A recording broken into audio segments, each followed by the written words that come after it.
အိမ်ရှင်ကအဆောက်အုံဆောက်တုံးကဈေးတက်တာအောင်တစ်သားဆွေးတွေတုံးခဲ့တဲ့တန်ချောင်းစားဝါယာကျိုးတွေတုံးပြီးနေရန်တွေကိုမှုတက်နေတဲ့ကောက်ရိုးတွေနဲ့တိတ်ထားတဲ့လူတွေခဏခဏပြိုကျပစ်တယ်လို့နာမည်ပြက်ပြီးဘယ်သူမှမငှားရဲကြတော့ဘူးဒါပေမဲ့လူငယ်တယောက်ကသူ့အဖေကုမ္ပဏီနာဖြစ်နေတာကိုသတိထားမိသွားတယ်ဒါနဲ့ပြင်ဆင်စရိတ်ယွမ်တန်းကျော်အကုန်ခံပြီးဘူဖေးဆိုင်ဖွင့်လိုက်တယ်အဖေကုမ္ပဏီကဝန်ထမ်း1000ကျော်ပုံမှန်လာစားလို့တစ်နှစ်တည်းနဲ့အမြတ်ယွမ်2တန်း8သိန်းရခဲ့တယ်ဒီတော့အိမ်ရှင်ကလောဘတက်ပြီးလက်ခကိုယွမ်8000ကနေ35000အထိတိုးတောင်းတဲ့အပြင်အမြတ်တစ်ဝက်ကိုပါတောင်းတော့တယ်လူငယ်ကညင်းလိုက်တော့အိမ်ရှင်ကစာချုပ်ကိုစုပ်ခဲပြီးဆိုင်ကိုသူကိုယ်တိုင်ဖွင့်ဖို့တိတ်လိုက်တယ်ထောက်တယ်တွေကပင်လယ်စာနဲ့နေရာကောင်းလို့လာတာထင်ပြီးအိမ်ရှင်ကပင်လယ်စာတိုင်းစီကတီးတန့်ရောင်းခွင့်ရထားကြောင်းကြွားနေသေးတယ်သူမသိတာကဖောက်တယ်တွေဟာလူငယ်เจ้าသားလာစားကြတာကိုပဲသူဘယ်မှာပဲဆိုင်ဖွင့်ဖောက်တယ်တွေကလိုက်လာမှာပဲသူပါရောင်းဂရုမစိုက်ကြဘူးလေဒါပေမဲ့အမှန်တိုင်းမပြောဘဲသူကလှည့်ထွက်လာခဲ့တယ်ကောင်းပါပြီဒီနေရာနဲ့ကျွန်တော်အလုပ်ပြီးသွားပြီခင်ဗျားတို့စီးပွားရေးတိုးတက်ပြီးအပျော်ရွှင်ဆုံးဖြစ်ကြပါစေမင်းကဒီတိုင်းပြောင်းသွားတော့မလို့လားဟယ်လိုဒီနေ့ဆိုင်ပြောင်းမလို့ပါကုန်တင်ကားကြီးတစ်စီးအမြန်ဆုံးလွှတ်ပေးပါကျင်းနေပြီလားမင်းနေရာမင်းတည်သွားတာပေါ့ပစ္စည်းမြန်ရွှေ့ပါငါတို့ပတ်စံရှာမဲ့အချိန်ကိုလာမနှောက်နေစေနဲ့တထေးစာချုပ်တောင်မကုန်သေးဘူးသူတို့ကနှင်ထုတ်နေပြီဒါတက်အနိုင်ကျင်တာပဲဟုတ်ပါအရင်ကဒီအမိုက်ပုံကြီးကိုဘယ်သူမှမငှားကြဘူး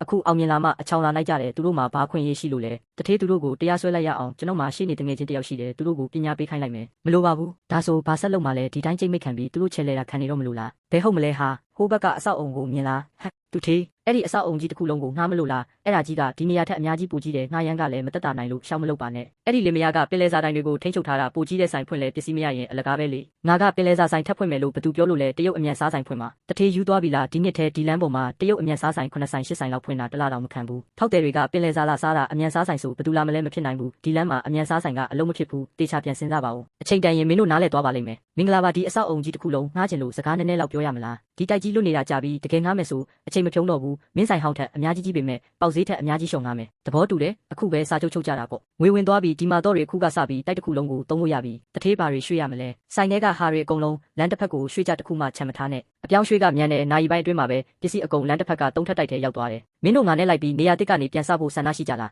တထေးကဒီတစ်နှစ်လုံးတခြားသူတွေထက်လှုပ်အားခပို့ပေးခဲ့တာခမ ्या ကအကောင်းဆုံးတထေးပဲဘယ်သွားလိုက်မယ်ကျွန်တော်လည်းတထေးနဲ့ပဲဆက်နေမယ်ပညာနဲ့ကျွမ်းကျင်မှုမရှိပေမဲ့တထေးစီမှာကလုံခြုံမှုရှိတယ်ဟုတ်တယ်တစ်နှစ်လုံးကောင်းကောင်းဆက်ဆံခဲ့ပြီးမှတထေးဒုက္ခရောက်ချိန်ကြောခိုင်းသွားလို့မဖြစ်ဘူးလေအေးတူပူမြဘယ်သွားလိုက်မှာပဲရှောင်ဖန်ပြီးခဲ့တဲ့တစ်ခေါက်ကငါပြောသလိုမီနူးအစ်စ်ဘာပြောင်းမယ်ဆိုတာဆုံးဖြတ်ပြီးပြီလားဟုတ်ကဲ့တရုတ်အမြန်စားဆိုင်ဖွင့်မလို့ရွေးချယ်မှုကောင်းတယ်စားစရာလဲဆုံးအစင်လဲပြည့်တယ်ဒါနဲ့ဖေဖေကုမ္ပဏီကပြီးခဲ့တဲ့လကဝန်ထမ်း100ကျော်ထပ်ခန့်ထားတယ်သူတို့လည်းသားဆိုင်မှာလာစားကြမှာမို့အတင်တာပြင်ထားကွက်တီပဲကျွန်တော်လဲဆိုင်ကိုချဲ့နေတာဆိုတော့ဖေဖေကုမ္ပဏီကဒီနေ့ကစပြီးနှစ်တစ်ကူပိတ်မယ်9ရက်မြောက်နေ့ပြန်ဖွင့်မယ်သားဆိုင်ချဲတာအဲ့ဒီမတိုင်ခင်အပိသက်ထားနားလေလားဒီနေ့အားလုံးပြင်ပန်းသွားပြီးအိမ်ပြန်လာကြ9ရက်မြောက်နေ့မှအလုပ်ပြန်ဆင်းနောက်ရက်တွေမှာဆိုင်ပြင်ဖို့ပဲအာယုံစိုက်ခဲ့တဲ့မြင်းကြီးထက်ကိုအမြန်စားနိုင်အောင်စပွဲဝိုင်း100ကျော်ပါတဲ့ခန်းမဖြစ်ပြင်လိုက်တယ်ဒုတိယထက်ကိုမာမကျော်ပေးတဲ့ဇုံလုံးလိုက်ပြီးတငယ်ချင်းအဖွဲ့ငယ်တွေအတွက်တင့်တော်တဲ့တတိယထက်မှာတော့မန်နေဂျာတွေအလုပ်ဆွေးနွေးနိုင်ဖို့တီးတန့်ခန်းတွေထားတဲ့အချိန်ကပ်ပေမဲ့ဒီပြင်ဆင်ရေးအဖွဲ့နဲ့အလုပ်လုပ်ဖို့တော့မြန်ဆက်ဆန်နဲ့တိတိကျကျပြီးသွားတယ်ကျွန်တော်ဆိုင်ပြင်နေတော့ကြိုးကြမ်းရဲတို့လည်းငြိမ်မနေဘူးသူတို့လင်မယားဆိုင်ပြင်ဖို့ငွေတွေအများကြီးချေးပြီးငါရဲ့ပင်လယ်စာတိုင်းဟောင်းနဲ့စာချုပ်ချုပ်လိုက်တယ်ငါအရင်ပမာဏထက်အနည်းဆုံး2ဆမှမယ်မဟုတ်ရင်ရော်ကြေးအများကြီးပေးရမယ်လို့အာမခံထားတယ်ဟ